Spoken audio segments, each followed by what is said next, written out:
बिस्मिल्लाहिर्रहमानिर्रहीम। अस्सलामु अलैकुम वरहमतुल्लाहि वबरकातुहू।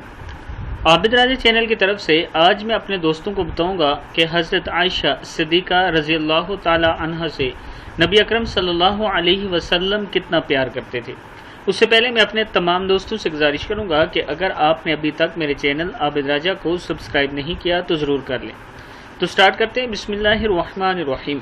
हज़रत आयशा सिद्दीक़ा रज़ी अल्लाह ताला अन्हा जिस बर्तन से मुंह लगाकर पानी नोश फरमाती थी, उसी बर्तन में उस जगह से रसूल अल्लाह सल्लल्लाहु अलैहि वसल्लम अपना मुंह मुबारक लगाकर पानी नोश फरमाते थे। किताब का हवाला ये नीचे मौजूद है।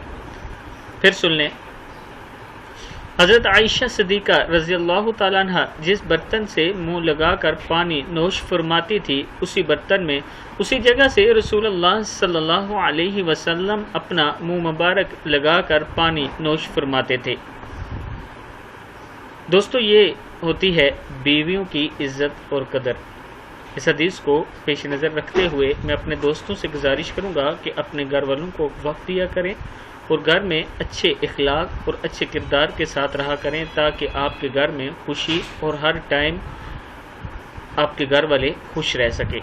आजकल का मेन मसला जो आ रहा है फैमिलियों में दूरियों की वजह, वो बद इखलाकी है। तो अपने इखलाक को अच्छा बनाएं, छोटी मोटी गलतियों को माफ़ कर दिया करें और अल्लाह ताला से हमेशा इज़्ज़त और हमेशा आपस में खुलूस और मोहब्बत मांगा करें। इस वीडियो को आप दोस्तों ने आगे ज़रूर शेयर करना है। अस्सलामु अलैकुम वरहमतुल्लाहि वबरकातुहू।